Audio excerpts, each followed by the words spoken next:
Hey guys, it's me, Meteorz, and here we are for the final time in Kirby Star Allies. Today we're going to be going on and tackling the final challenge, Soul Melter EX with no abilities and no guarding. This is not an easy thing to do, this is not fun by any stretch, but either way, you'll see the finished product here and hopefully enjoy it so you don't have to see me sitting through parallel woods on a constant basis.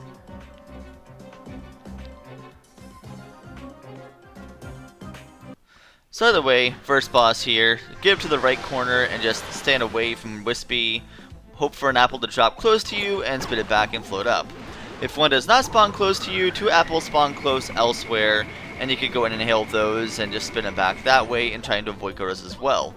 After he inhales, he's going to spit out, so to stay underneath him, keep us spinning back, but be careful because unlike Iggy Woods, he inhales right afterwards, so run away immediately. And then if you time it right and do all the steps I followed there, you'll be able to take him out of phase 1 right there very quickly. Then he goes into phase 2. Hopefully you can get 2 hits on him depending on where you are. Basically it all depends on where the apples decide to spawn.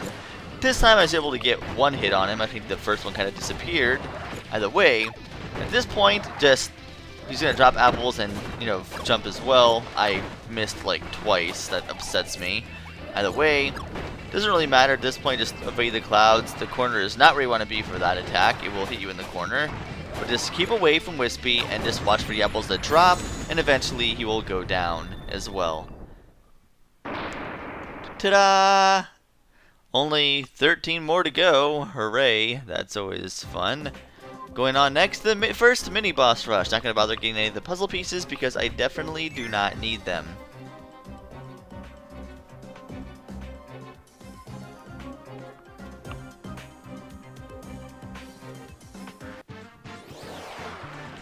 First up is Mr. Frosty. Just stand here, wait to jump underneath him. And you also see other enemies, like large enemies you have to super inhale as well. Just stay back in the corner, wait for him to land, and just spin him back out. Mr. Frosty, and he's dead already. I don't think you can get a single ice move. Either way, at this point, you'll see 2 of these enemies just get near the one, inhale, spit, and hang on to that last one and get to the left corner here. The one on the right is going to start spinning immediately, so if you're in that corner, you're going to get hit. Not a good idea. They follow that same pattern every time. Very end, when he ends, grab that star, grab 2 there. I should have waited for him to land, but whatever, doesn't really matter. Either way, at this point, you just float above the one for eternity until you're in a safe spot, and then just finish him off that way. They tend to jump a lot, so don't just spit it out immediately, wait for it to land, or just jump in the air and hit it in the air. Whichever you prefer, whatever works. 1 more hit, or 2 more hits should be fine. 1 more real hit. There we are. Perfect. And I've got my little victory dance here. Yay! That's the only use of guarding I will be doing this entire run, just saying. And now we have Mr. Pond and Khan, or Gildon and Silvox, to fight ourselves, and they... Wait for it. Don't change at all, this is the exact same fight as before. However, their flavor text changes. Fighting off treasure hunters is hard work, and these 2 dream of setting off on an adventure. Rumor has it they built a raft, so why not leave? Because we'll sink! Can't you see we're made of metal? So yeah. Not too people know about that one, not too many people mention that one. In fact, when people were asking me to pause for lore during the stream, no one mentioned Pond and Khan. I think it just happened by accident where I found they had extra lore. So that's kind of cool. And it also kind of tells us that since they're made of metal, that means they're different from Pond and Khan specifically, and apparently people try to kill them because they're made of metal, and apparently they're trying to fight off the treasure hunters that do that. Kind of interesting. But that's still a very annoying and stupid boss. Same premise, just focus on 1 3 times to the first one 3 times. Make sure you focus on this time I did gold on. And that way in phase 2 you can only take 1 hit to kill that one, and you would only focus on 1 from that point on. And Goldon is dead. Silvox, of course, he has a full health, so there's that. But he still only dies in 3 hits. So it doesn't matter if you didn't hit him even once, just 3 times is all it takes. there aren't as many bombs flying around, so you don't need to worry about that. And I just accidentally hit a bomb instead of hitting Silvox. That's one thing they do, except it's not any different. It's the same as from the first battle. So yeah, hooray! You know, it's kind of funny how they made every other thing a parallel version or something, and then Golda and Silvox are just identical and the exact same. In a way, it's kind of funny, but it's like, why not just go the full mile at that point? Whatever, they're dead. Who really cares? Next up, we have Parallel Krakow. This was by far the hardest boss to learn in the entire game, by far. Yes, that even includes the final boss. Well, the final phase, anyway. Anyway, with the first phase, it's basically the same as you saw before with Twin Krakow. They do the exact same moves in the same exact order and the same exact patterns, and that's pretty much it. Pretty much it's just a big time waster. You don't need to worry about anything. Just get it over with as soon as possible. That's something I do not like about Big Krakow. There are several things I don't like about Big Krakow. Is that, well, it takes a lot of hits and a lot of time. It's probably outside of the final boss, this is the longest fight in the game, hands down. And it's quite annoying as well. Because its first phase is just so useless, I wish you could just like skip past it and go straight to Big Krakow. But nope, they want you to go through this part too.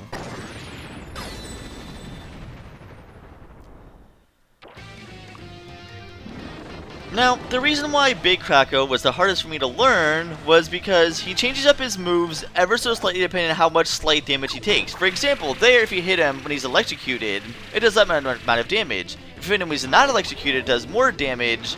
But then he changes up his move in a certain particular way that makes it really annoying. I'll get to that later. Also here, you can hit him twice here, and if you hit it with one star when he's trying to float up, or if you don't, it also changes up his moveset as well. Like most bosses, they change up their movesets depending on what HP they are. Big Krakow seems like he has like a whole bunch of different intervals that are kind of hard to mess up. Either way, if you follow the exact steps that I had to hit the exact amount of times that I did, he gets over in that corner there. If you miss a shot, or you hit him in the first shot when he's not electrocuted, he goes over to the left corner. And it's like if you hit him, if you miss one of the hits, but you hit the one from the first, the electrocuted section, he jumps in instead of sliding across you before going down the right corner. It's really weird, but either way, just avoid that. When he jumps I don't know how to explain this. Pretty much just follow this exact pattern, because if you don't, it's going to be completely different and mess you up. It messed me up several times, and that was not very fun. It's like, oh, I'm doing pretty good. I'm doing a lot of damage. Oh, that actually messed up and changed your moveset. This attack, he's going to come on slide over here, but he outruns you. So you want to get a head start and slide kick out of the way and get back there as quickly as possible. You have such a small leeway room to avoid that. But either way, he is finally dead. So goodbye, Big Krakow, with no damage. Hooray! So far, I only took damage from Twin Woods. Twin Woods. This isn't Superstar. No, we just, wow. I don't even know where Twin Woods came from. I don't know why I had that on the brain. Parallel Woods. So far, I only took damage from him. Next up, of course, is another mini boss rush. These are quite boring, but whatever. I mess up a lot in this one. Not in the place where you think I would, though. Like here, at the beginning portion, where I shouldn't be messing it up at all. I'm messing up terribly. Just wait for him to jump over towards you and then spit back. One more, and oops. And he's dead. And, well, he doesn't really do much. Just make sure these other masks go out of the way, and just you kill them properly. Now, what you're supposed to do is when Vidria is about to drop down, you hit her, but I ran right into her. Whoops. Let them hit each other, these two with the shields. Let them hit each other on one of the corners rather than hitting them in the center. That way you have time to inhale one and spit it back at the other, and then inhale the actual person and spit it back at the other. If you don't hit the other person twice with their shield, well, then one has a shield still, and you're still trying to mess with Vidria. Makes things very annoying, but either way, I missed. Could have just ended you off right there, but I didn't. Same there. Out of the way. Grab you. Get at least a hat. Get over to the right corner quickly. Have it aim towards you on the wall, so it hits the wall. Grab a star, shoot it back. This other one's going to be dropping down. They're both going to try to home in at you. Float above. One's get the ground. Shoot it back. The one's going to start jumping, so just avoid that. And grab these ladybugs. Float on the other side. Shoot both at the same time. One's dead. And now you only have to worry about one Bugsy, and then it makes things a lot easier. Especially when they try to hit you from the ground like that, because they get an instant hit, always. And you can also just jump underneath them, too. And there we go, Twin Bugsy, no damage. And I somehow managed to take damage with the rest of them. Yay.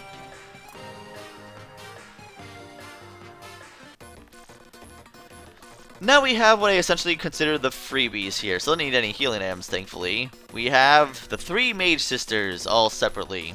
Although I will admit, learning them the first time in this Soul Melter EX was kind of difficult because you only fight them solo in their power-up forms in Soul Melter EX. So there's literally no way to practice except through going Soul Melter EX. Either way, that Snowflake attack is very long, so you want to make sure you get close to Francisca. And then make the Snowflake jump above you, and then kind of just stay out of the way. Her reach of that attack is very far. Make sure you grab 2 stars at a time. And of course, when she comes in at you, you have to float above her. That's how it works. She also changes her position quite frequently. And sometimes she kind of fakes you out, like she's going to go in towards you. Like there, for example, she almost got me. We're trying to grab 2 stars. Oh, I forgot.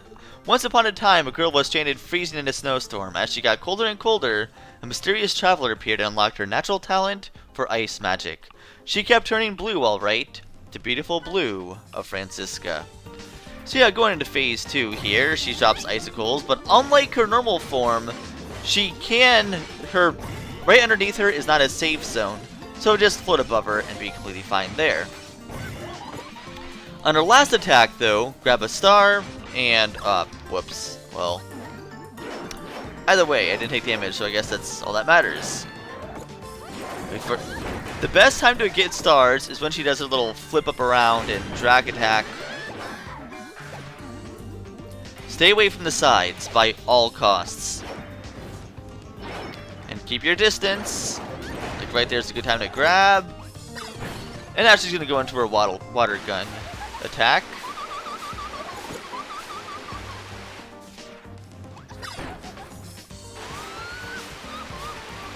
Wait for her to finish because it does more damage after she's done than when she's not.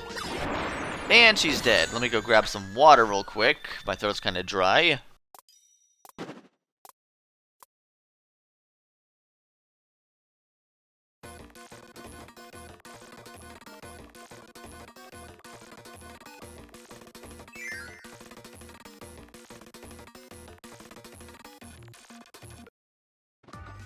Next up is Flam Birds. Once you learn her, she's quite easy, actually. Once upon a time, a girl facing a raging inferno tilted her head to the sky and let loose a fiery scream. Just before she lost consciousness, a mysterious traveler appeared and unlocked her natural talent for fire magic. Thus, Flam Birds was born. First attack, she's going to slide into the right, just float above, drop down, shoot that star across, and just wait. Eventually, she's going to go over here, just stand behind her. She doesn't actually attack directly towards you. She just goes in the same pattern as before. So you can stand behind her and just completely wreck out phase 1. Quite simple. Stand away from her. Stay away from the corners at all costs. I've gotten hit more times from her little bounce attack than anything else. Now, this attack is very annoying, considering how fast she pops up and down. But as long as you constantly move back and forth quite easily, it's not really that big of a deal. I would say, like, that attack right there, where you have to kind of jump over one of the fireballs, pretty much all you really have to worry about too much with Flam Birds. And just float above here, because she's going to bounce over there in that corner. Make sure you don't get hit in that corner, which I've done several times. And dead. Alright, 2 sisters down. We got 1 more to go.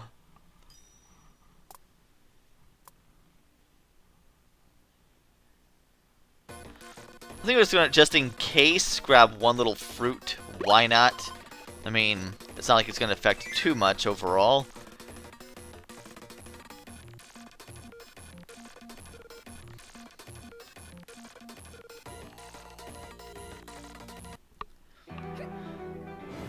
Zan is pretty easy to take down. Once upon a time, a poor girl climbed a tower in desperation, only to be struck by lightning. As she breathed her last, a mysterious traveler appeared and unlocked her natural talent for lightning magic. Zap! Zan Partisan was born. And I just realized Zan Partisan could also have the, like, Zap, Z-A, and then the P at the end. Huh, just noticed that now. Either way. Oddly enough, she tries to do the Sectonia thing where she does like diagonal lightning bolts, but at the same time, you could be right underneath her, unlike Sectonia, and be completely safe. Interesting. Either way, she has the same weak point as before, where you just in a safe zone right here in between both of them. So just make sure you do that back and forth again. Only real difference is now she swaps sides right after her first side. So, if you don't know about that save zone, the time leeway room to get from one side to the other and get behind her is very small.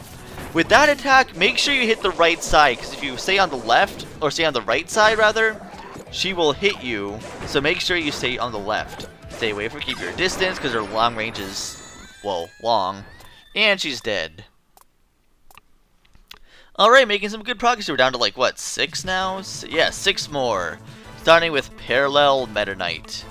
I gotta admit, I did pretty terrible on this run, simply for the fact that, well, you'll see. I messed up once, and that kinda cost me a bit, cost me a lot of health. Overall, didn't really affect too much, but still, kind of annoying I even went that way. First phase, quite simple, except for maybe one attack that he does, which I am very glad they added, mind you, which you're going to see, because it kinda adds kind of fixes the one thing right there, that attack there. That is an attack they added to attack you from above, which before Meta Knight and Morpho Knight didn't really have. But thanks to that little wide range swirly sword thing, does a lot of damage. Either way, there, stay at the corners, hit it both across that side, and just float up in the center very quickly. Do some good damage very early in that fight.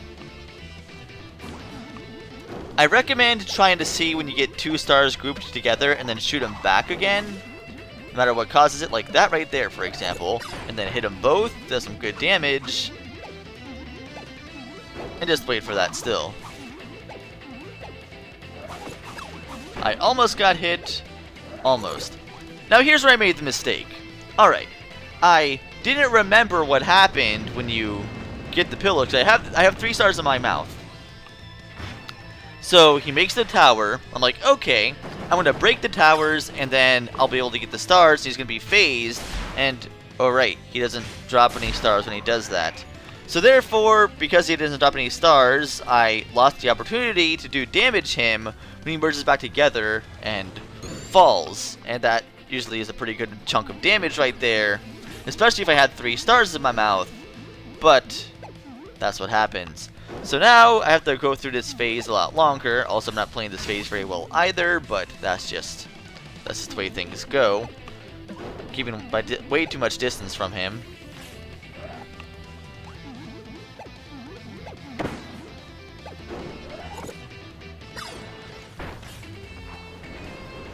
And then he has this tornado attack, and I normally never get hit by this attack, but wouldn't you know it, right there, bam, got hit by the tornado. Didn't seem to do too much damage though overall. It's kind of a weak move, honestly. Either way, he goes into this attack again. Same difference, grab those 2 stars, shoot them on each side, and now there's only one more hit before you're dead. Still, could have taken you out a lot earlier than that, but that's what happens. They'll eventually do something, and they're dead. So yeah, as you can tell, I took some pretty good damage there. Not giving to do a victory dance, that doesn't deserve one. Just gonna crouch in shame.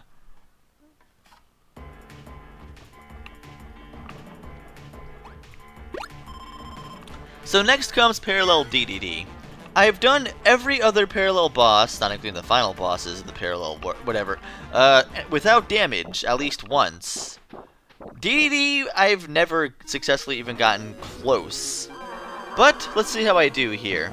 First phase is quite simple. He's very quick, a lot quicker than he was before, which makes sense. I mean, it's kind of reminds me of the original Dreamland, how much quicker he was. Trying to go for that same thing. I'm actually honestly surprised to not get hit by that move. That was clinch right there. I did not. Looking back, that wave almost hit me. I'm not sure what happened, but there must have been some kind of like hitbox ratio thing that I missed, but that was close. Either way, phase 2 is where things kind of start to get a bit more hectic, as in a lot more. I recommend staying to the left corner, not all the way to the left though, because you need some wiggle room. Stay right here. Go over to the side, grab the 2 stars. That way you could avoid the shock waves, and you get 3 free foods dropped on him. So far, so good. And if you're at a perfect distance like that, you can just float above him and avoid everything. And now you can just kind of like jump. Doing good. And this is where the run pretty much dies. Normally, I could inhale these and he would drop on top of the stars, but I'm hitting him at the perfect time to where he's not doing that. And therefore I lost about half my health.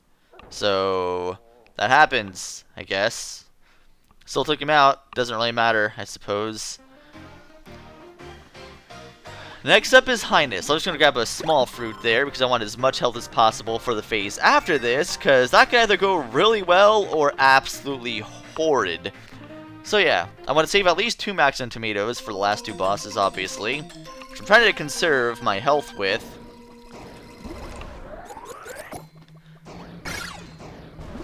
At first, his attacks are definitely a lot more powerful, a lot more wide range than they were before.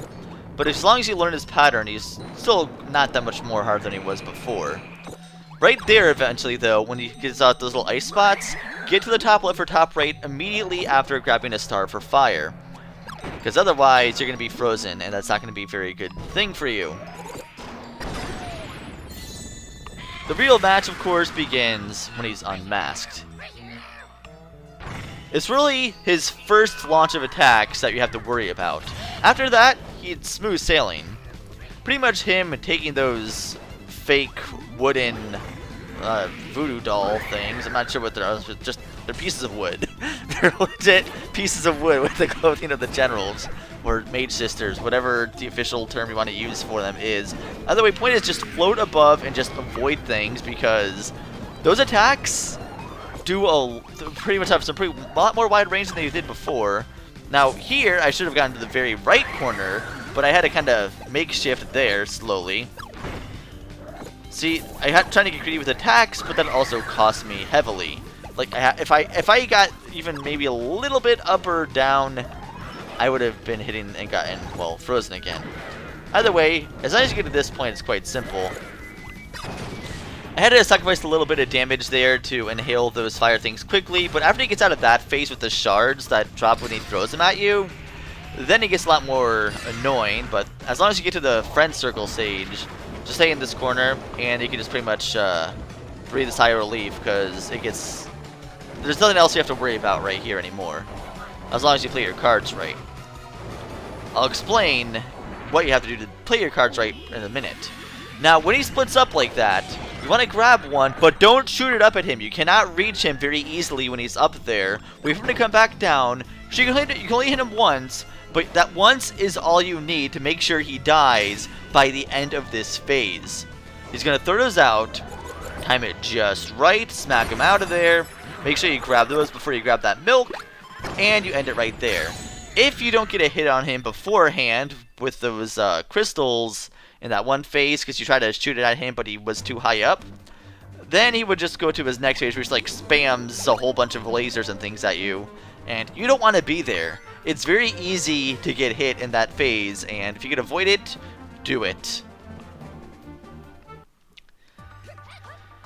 Now comes the Mage Sisters. Tips, have fun, basically. Also, stay away from the middle. The middle is where you definitely do not want to be. Stay at the sides at almost all costs. And if you see 2 stars grouped together, or more, grab them and shoot them across. Make sure you hit 2 Mage Sisters. Just, now, long as you know the tricks to beat... I got really close to that snowflake there. As long as you know the tricks to beat the Mage Sisters normally, like for example, Flam Birds has that problem where she's, attacking, like in front of her, but she leaves stars behind her. You can use that to your advantage as well. Zan Partisan, of course, their little zippy zap thing, helps you out a lot for hitting 2 at once. Because if you hit her on one side, she's going to zap over and go over to the left side, which, in retrospect, is more harmful for her to take damage from. This attack, if you get hit by Flam Birds' attack, it combos you into Zan's attack, which combos you into Francisca's attack, and it's an instant KO even if you're at full health. Be careful. If you even take 2 of those hits, that's not good. You want to... Now, right here, when Zan does this, get behind Flam Birds. It's so easy to rack up damage this way.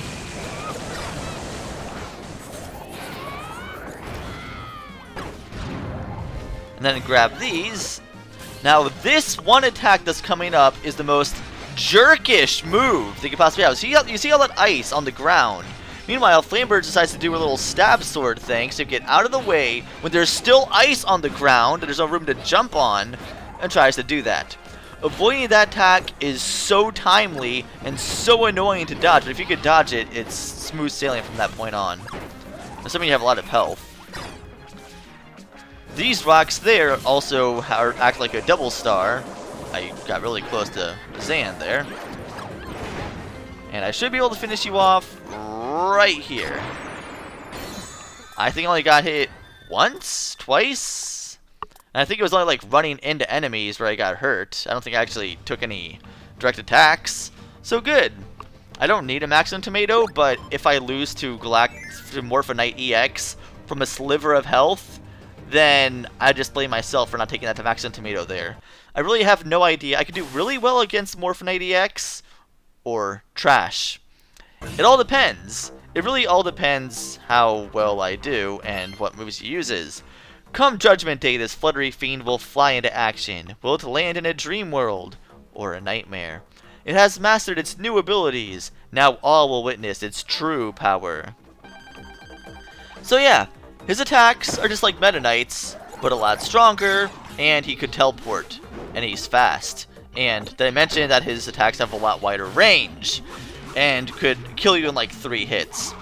All of his attacks are super powerful, so even though he's very easy to dodge, well, easier to dodge than say Dark Meta Knight, his attacks do far more, so he's a lot more threatening. So, yeah, he also jumps around and moves around a lot too. He also combos like that with his wave, yeah. If you notice those little cutter waves, they kind of slide up as well. He definitely is a big improvement and much needed EX upgrade above his former self. I'm kind of glad they changed him up that much, but yeah, he's not as long as you get past the first phase though, you should be good. You can still make some easy mistakes in the second phase, but the first phase is by far worse. This attack, you want to run over and then slide kick at the end. Not sure if you have to slide kick, but I do it anyway for safety. And you want to get in the middle, and that is really annoying because each side is pushing you against the other side. And especially when they hit the swords down, it kind of flips you in the opposite direction as well with the wind. They took a very easy joke of an attack and made it one of the most threatening ones in the game. Now here, for some reason I was thinking his attacks were scripted, because I could have sworn they were when I was facing him before, and that he would go over to the left side eventually. That never happened. I'm like, oh, he just teleports away to where you are. I guess that makes sense, but I don't think I've ever realized that before. You do not want to get in his super at all. It is very, very bad to do so. And those little things he shoots out, those are almost nothing to worry about. They move so slow that they can't possibly be any remote threat whatsoever. I, however, do not want to get by any of these tornadoes, unlike Meta Knight, so I'm being very careful here, because I'm pretty sure his tornado would do a lot more damage than that. And dead. So that wasn't the best run of that, but a run's a run, And I won, so win's a win. And you're dead. So, yeah. Yay. Now, of course, we have the final battle. I did not need to grab that cherry at all because I have a Maxim tomato. But, yeah. This boss is not fun. But to be quite honest, it's not his final phase that bothers me. I could get past that final phase quite simply. Like, those attacks, once you learn them, you learned them. They go in the same pattern almost every time.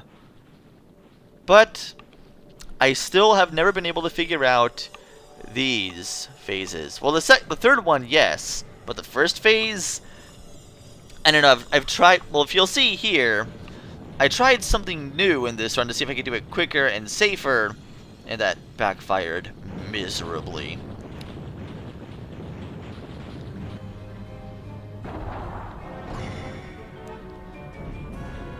Either way, here we have the true final boss, the true destroyer of worlds, Void Termina. Technically just the true final boss.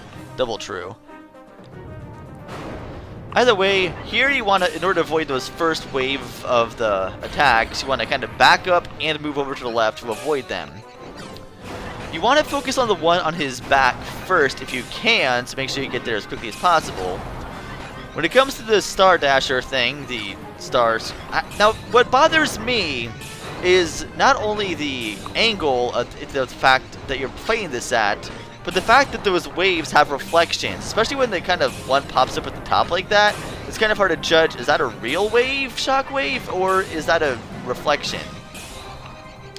Either way, try to get closer to him, as long as you keep on jump. When he does the jump once, at the very end, wait again, jump again, kind of slide down, and as long as you keep your distance, you're fine. Just make sure you jump again at the last second, and I hit one there. I don't know, as much as I try and I wish I could find a way to practice this boss, you know, outside of this battle, having to go in like 40 minutes to fight this guy. That would be nice, but not so likely. I got very fortunate there. I didn't know what was going to be happening. I'm like, oh, just keep shooting. Hopefully something works. I mean, I got to the end, and, well, as you can tell, not really working out so well for me. But to say this is the only problem I have with this is going to be a lie. Just wait. So now, after you hit all four that are in his body already, then he spawns the swords. So I'm like, okay, this is gonna be like the Void Termina, you know, Soul, whatever, in the, you know, at the original Soul Melter. I can just stay right next to him and not get hit by the fire, right? No.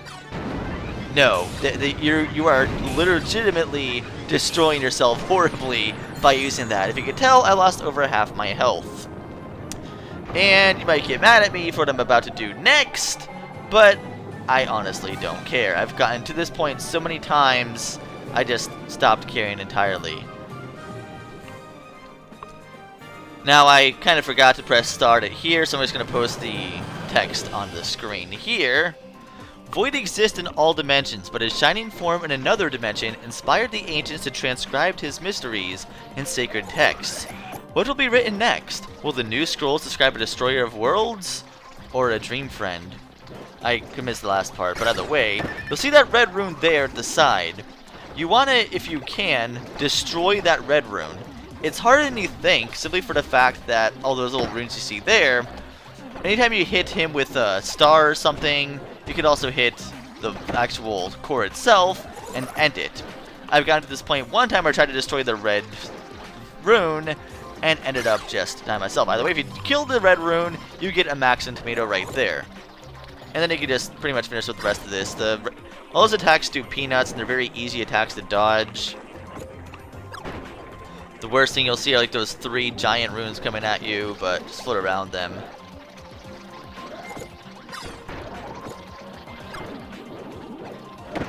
And I ran into blood, but it doesn't really matter. Now we're going to go into Phase 3 at near full health.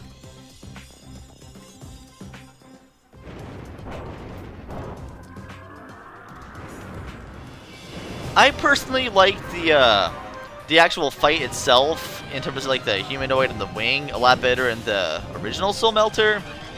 Here it's more so just frustrating than kind of fun, but whatever. That's my own fault, I guess. One thing I don't like about this phase, though, is that you can't see how close you are to the left or right, because it zooms in so close to you. Like, by the time I'm like, oh, I'm at the edge, I have to go back over to the right side, and it's already too late. If they would just give me a little bit more room to see, that would be great. But no, what I was trying to do there, I was trying to change my aiming position, but I didn't remember how to do that. I didn't want to press any guard button or anything by accident. So what happens if you leave, I was trying to avoid killing the one heart eye until he started this phase. Because if you destroy any eye on him, by the time he starts a phase, he ends it immediately. I was trying to avoid that, but I still managed to avoid the axe attack immediately as well, and that's quite nice. That axe attack is by far the hardest one to dodge, and personally, out of all his attacks here. But here, this one could be kind of troublesome too. Just stay at the outside of the wave. Make sure you don't run into any poles. Yeah.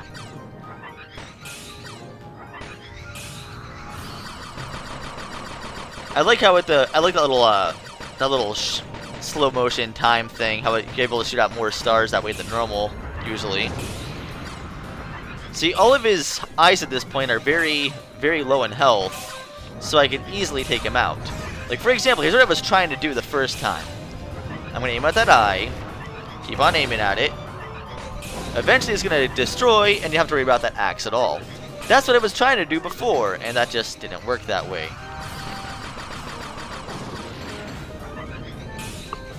His final phase is super easy, actually. Pretty much all I have to do is just stay to the right or left, and that's it. In fact, the original Soul Melter phase was a lot harder with his crown, but somehow him having more Master Crowns makes him easier to avoid. That makes sense. So yeah, this attack, just keep on going to the right, keep on going to the right, and you're safe. However, the problem lies, once again, with the way this camera is focused for this attack here. I noticed oh crap, I'm at the left side, I'm all the way at the right side, and therefore I had to double jump. It was a little bit too late to get the proper room. Like here you can jump over it that way because I had enough room to do so. But there, I hit the side, and once again, get by the laser. Again. I really wish it didn't zoom in so close to you, or they could kind of zoom it out at least slightly. Like, it was fine the first phase, where you kind of zoomed out enough where you could see a lot, well, as long as you weren't right up next to him. But the third phase is kind of really annoying to see. I ended up getting hit 2 times I didn't want to because of that. Either way, all that leads up, of course, to the final phase of Void Termina.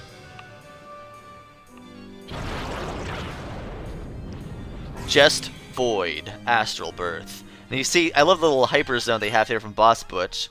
The final battle at hand, Void takes his first steps toward a new age. In place of tyrannical rage, will he find nap time, gentle breezes, treats? He may even dream again, a dream of friends reunited.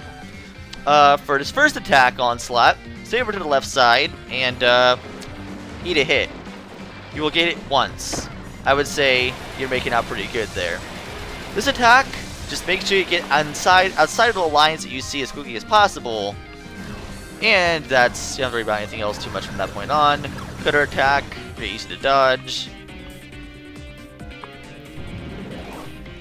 This attack is not so easy to dodge. I could get in between them or whatever. There's a very small window of opportunity to get them. But either way, once you have about 3 stars or whatever in your mouth, just wait.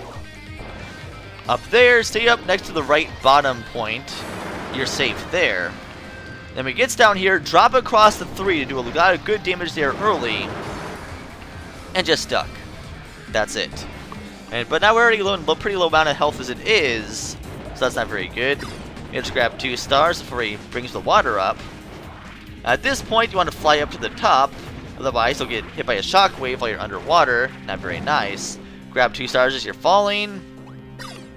and some more damage is done to Void. Just give me one more cutter. And there we go. He does take a lot of hits, by the way. I also love the music here. It's quite beautiful. This little Dark Mind mirror attack. Oh, nostalgic. You can actually just duck underneath this entire attack. I really think they should have maybe looked into that, but whatever. I'm not going to complain. He starts up at the top with his little Drasha Soul attack. Coming from the bottom, grab those stars, stay over to the right. He's going to alternate sides, and when he alternates sides, well, there's a lot of damage to take. I don't know how he got hit twice there, and how he avoided taking damage, but that worked out somehow. I still don't know how that happened. Anyway, I don't know. When he turns white, stay up to the top, and then drop down. That's the only way you can dodge that laser attack. It's a very small window of time. I should have stayed over to the right and wait for the other one to go across and then jump up, but I stayed on the wrong side. My bad. Here you want to stay up to the top and grab him that way. And for this attack, just stay in the middle.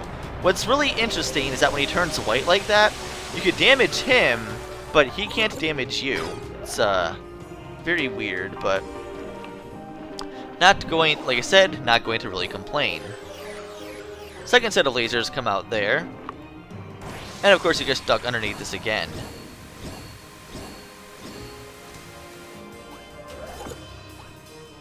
I'll just wait for you to fireball. Start up at the top. I was going to shoot it over and then float up as quickly as possible. It did hit you, so that's good. I was trying to get away, but I'm like, oh right, it kind of go the opposite direction that time. You're actually safe in that corner. That's good to know.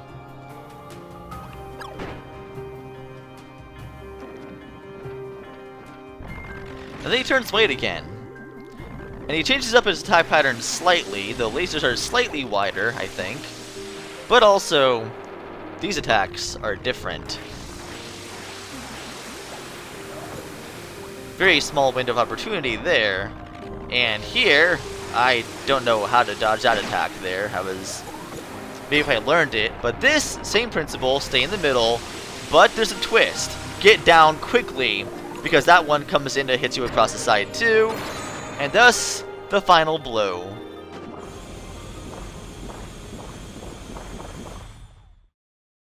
What's interesting about those stars and that smile, those stars are the same star colors that go when you make the friend abilities, like Friend Bridge or Friend Circle. Interesting. That smile.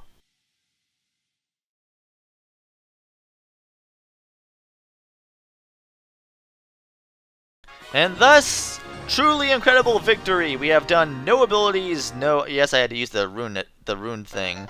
But either way, a dream button has been added to select mode. It gives Kirby the look he had when he first debuted as a character. We unlocked Kirb.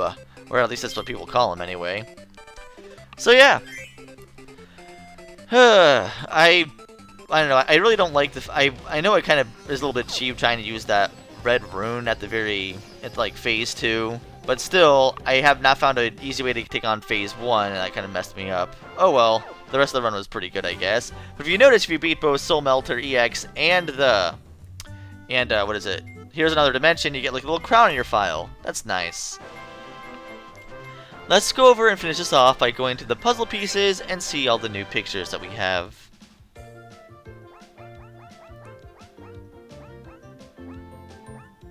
First one is Shape of a Heart. Of course, based on Return to Dreamland. You see everything there. You see Magolor transformed, the lore, Landia, and all the energy spheres. This one, you see Sectonia in the mirror, her true form self. Kind of depressing, actually. Knowing that Tyranza's just so deep-hearted for her and hasn't really given up the fact that she lost her, or he lost her, yet. Here we have Susie in break time with the ice cream factory music, eating some ice cream herself as well. She always did like ice cream, which is what she designed a robot off of, after all. Looks like the original design had legs. Huh. Who knew? But that's what happens when you have ice cream on the mind. This photo is beautiful. It's called Let them know we're happy. You see Kirby flying off in the Star Sparkler and the Highness Shadow there, just all on the beach, enjoying themselves for once. No chasing dark things or just enjoying life once again. I think it's a very beautiful, touching photo, actually. I know, I got teary-eyed when I saw it the first time. Here we have every single boss from every final boss from the Kirby series ever, including DDD, the original DDD, even Grill, which never made an appearance in America, well, except as a sticker, where they changed their name to GRYLL.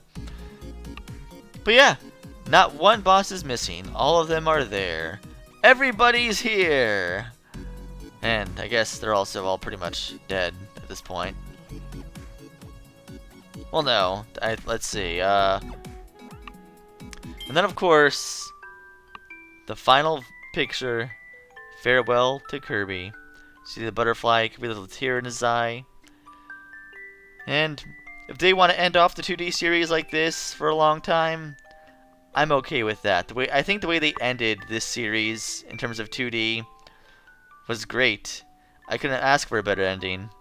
But whatever happens, I thank you all for watching this episode, watching my Let's Play, and, well, like Kirby, I'll see you next time.